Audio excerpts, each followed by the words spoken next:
In 5, 4, 3, 2.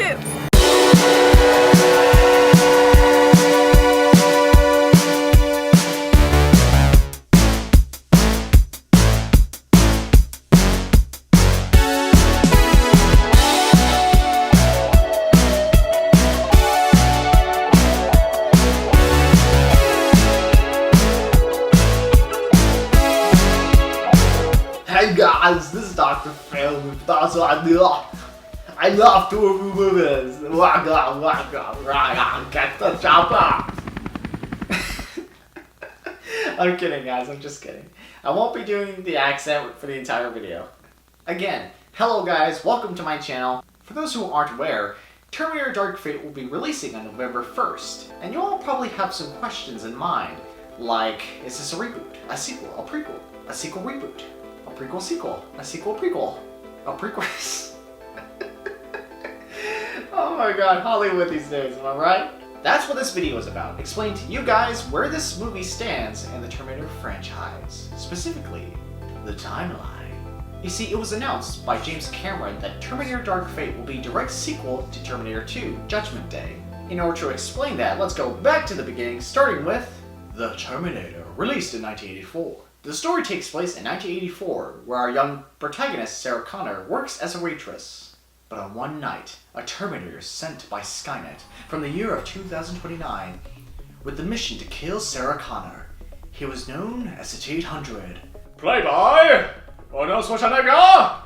I swear, man, he's like the perfect guy for this role. But little does the Terminator know that a soldier from the year 2029 was sent by John Connor to protect his mother, Sarah Connor. His name was Kyle Reese. Sometime later, Kyle Reese was able to save Sarah in time and explains to her that in the near future of 1997, a government trusted a computer defense network to, well, basically run everything. And that as soon as it became self-aware, it initiated a nuclear war that wiped out the human race. And that the surviving human race would be led by John Connor, her son, to fight against Skynet. After Reese's little bedtime story, Sarah and Reese get apprehended by the police, where the Terminator bursts in and killing every cop in the building. It was just sick, man. I also like how their expressions was when they shoot the Terminator and it does nothing, and they were like, I'm out of here. But it was still sad though. Sarah and Reese managed to escape before the Terminator could catch up to them, and they hold up in a motel, and that's where Reese confesses feelings to Sarah of how much he loves her. Later at midnight, the Terminator finds our two protagonists, and it leads to an epic chase scene and a final showdown in a factory. Unfortunately, Reese dies, protecting Sarah. You'll always be in our hearts, man. Sarah manages to kill the T-800, leaving only its arm intact for the police to snatch it out. A few months later, Sarah travels through Mexico, recording audio messages for his unborn son, and deciding whether or not he should tell him that his father was in fact Kyle Reese. This brings up a lot of questions, man. This is like a time paradox. The only person who could explain this is Dr. Brown, of course. Imagine that this line represents time. Here's the present, 1985, the future, and the past. And that's not where our story ends, ladies and gentlemen. It continues on in Terminator Judgment Day. The story takes place in 1995, where a young protagonist, John Connor, lives with his foster parents, while his mother, Sarah Connor, is imprisoned at a mental facility after attempting to blow up a computer factory. But then on one night, an advanced prototype sent by Skynet from the year 2029 with the mission to kill John Connor. He was called the T-1000. Robert Pattinson nailed this role. He's even more scarier than Arnold. Have you seen this boy? However, on that same night, a reprogrammed Terminator sent from the year 2029 with the mission to protect John Connor. And get this, he was sent by John Connor, his adult self. Crazy, am I right? Yeah, I bet people back then didn't expect Arnold to be the hero of this story. The T-800 successfully saves John. Then a chase ensues where John rides his motorcycle while evading a huge truck driven by the T-1000. The score, the cinematography, it was freaking amazing, man.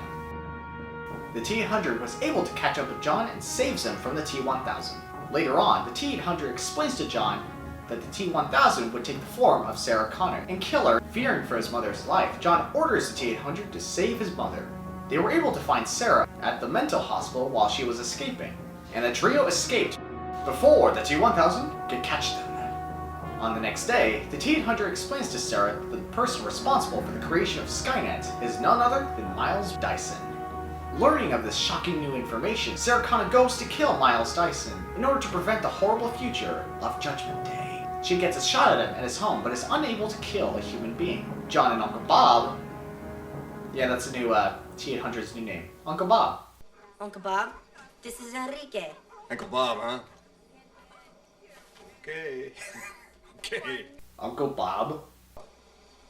They were able to save Miles Dyson and explain to him the consequences of his work. And they were able to convince him to get them into the Cyberdyne building to receive the ARM and the CPU chip from the first Terminator. They broke into the building, but unfortunately they get surrounded by the police. They were able to receive the ARM and the chip, and the trio escaped, while Miles Dyson, fatally wounded, gets left behind to blow up the building. We'll never forget you, man. We'll never forget you, man.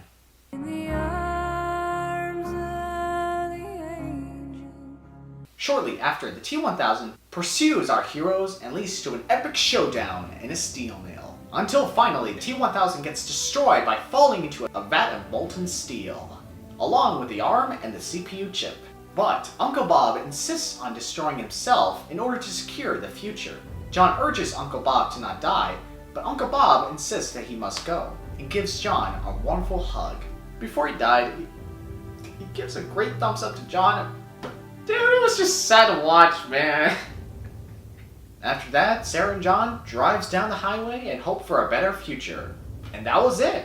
That's what James Cameron had intended for the story to end, not another sequel. But the producers who had the rights to the film said, no, we must make another sequel. For what purpose? Money, of course.